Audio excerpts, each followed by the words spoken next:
ஹெல்த்தியான டேஸ்டியான முருங்கைக்கீரை சூப் எப்படி பண்ணுறது அப்படிங்கிறதாங்க பார்க்க போகிறோம். இது ஒரு ப்ரீ மிக்ஸுங்க. ரெடி பண்ணி வச்சிட்டிங்கன்னா உங்களுக்கு எப்போ சூப் வேணுமோ அப்போ இது ரெடி பண்ணி குடிச்சிக்கலாம். இதுக்கு தேவையான பொருட்கள் பார்த்திங்கன்னா முருங்கைக்கீரை, கருவேப்பிலை. முருங்கைக்கீரையும் கருவேப்பிலையும் நல்லா க்ளீன் பண்ணி நிழலில் காய வச்சு எடுத்து வச்சுக்கோங்க.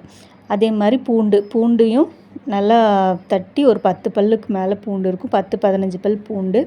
உளுந்து, கருப்புளுந்து. இது வந்து சூப்பை வந்து திக்னஸ் பண்ணி கொடுக்கறதுக்காகவும் டேஸ்ட் இன்க்ரீஸ் பண்ணுறதுக்காகவும் இது ஒரு 100 கிராம். மிளகு, சீரகம், கொஞ்சமாக சுக்கு. இதை வச்சு தாங்க நம்ம இன்றைக்கி ரெடி பண்ண போகிறோம். எப்படி ரெடி பண்ணுறது அப்படிங்கிறத வாங்க பார்க்கலாம். ஒரு வடை சட்டி எடுத்து வச்சுக்கோங்க. அதில் கருப்புளுந்து போட்டு நல்லா வறுத்துருங்க. ஸ்லோ ஃப்ளேமில் வச்சே வருங்க. ரொம்ப ஹை ஃப்ளேமில் வச்சிங்கன்னா இஞ்சி போயிடும். அதனால் உங்களுக்கு ஸ்லோ ஃப்ளேமில் வச்சு நல்லா வாசனை வர வரைக்கும் நல்லா வறுத்துக்கோங்க. இது வந்து கைவிடாமல் வறுக்கணும். அப்போ தான் உங்களுக்கு நல்லாயிருக்கும். இது இப்போ எப்படியும் 5-10 நிமிஷமாச்சு ஆகும்.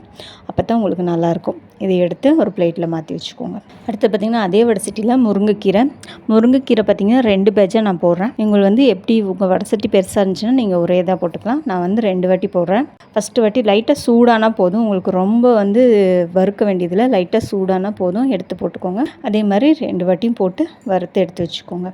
இதே மாதிரி தான் கருவேப்பிலையும் ரொம்ப வந்து வறுக்க வேண்டிய அவசியம் இல்லை. லேசாக சூடானாலே போதும். எல்லாத்தையும் எடுத்து ஒரு பிளேட்டில் ஆற வச்சுருங்க.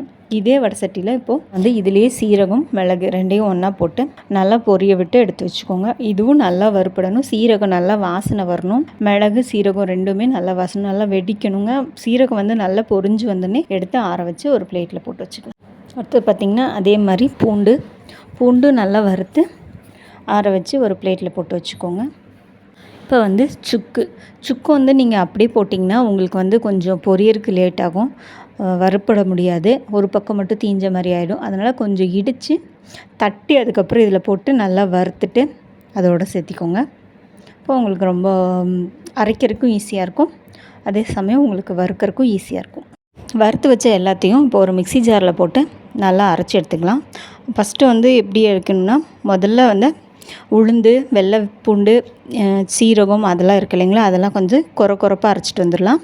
அதுக்கப்புறம் இந்த கருவேப்பிலையும் முருங்கையும் போட்டுக்கலாம். முதல்ல இதை போட்டு அரைச்சி லைட்டாக கொரப்பாக அரைச்சிக்கோங்க. உப்பு வந்து இந்த ஸ்டேஜில் சேர்த்துக்கோங்க. உப்பு வறுத்து தான் சேர்க்கணும். உப்பு வறுப்புறது வந்து என்னோடதில் ஸ்கிட் ஆகிடுச்சு. அதனால் உப்பையும் லைட்டாக வறுத்து, நான் கல் உப்பு தான் போடுறேன், வறுத்து சேர்த்திக்கோங்க. உப்பு வந்து நீங்கள் கம்மியாக போட்டாலும் ஒன்றும் பிரச்சனை இல்லை. நீங்கள் மறுபடியும் சூப் டெஸ்ட் பண்ணிவிட்டு செக் பண்ணிவிட்டு நீங்கள் மறுபடியும் உப்பு போட்டுக்கலாம்.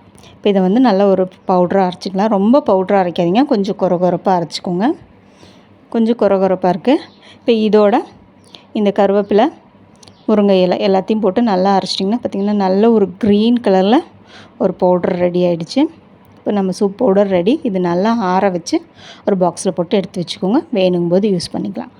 இது ரொம்பவே டேஸ்டியாகவும் இருக்கும். நம்மளே வீட்டில் ப்ரிப்பேர் பண்ணுறதுனால ஹெல்த்தியும் கூட. இது நல்லா ஆறணும். இந்த மாதிரி ஏர்டைட் கண்டெய்னரில் போட்டு நல்லா க்ளோஸ் பண்ணி வச்சிட்டிங்கன்னா ரொம்ப நாளைக்கு கெட்டு போகாது. எப்படி சூப் ரெடி பண்ணுறதுன்னு பார்க்கலாங்க. கொஞ்சமாக எண்ணெய் ஊற்றி சின்ன வெங்காயம், தக்காளி, கருவேப்பிலை, முருங்கைக்கீரை பொடி இது எல்லாத்தையும் போட்டு நல்லா வறுத்துட்டு இது கூட ஒரு டம்ளர் தண்ணி, 2 ஸ்பூனுக்கு 1 டம்ளர் தண்ணி நல்லா விட்டு நல்லா கொதிக்க வைங்க. இந்த ஸ்டேஜில் நீங்கள் உப்பு, காரம் வேணுன்னா காரம் போட்டுக்கலாம். உங்களுக்கு தேவையான அளவு உப்பு, காரம் போட்டு நீங்கள் நல்லா கொதிக்க வச்சு இறக்குனீங்கன்னா சூப் ரெடி. ட்ரை பண்ணி பாருங்கள், கண்டிப்பாக டேஸ்ட்டாக இருக்கும்.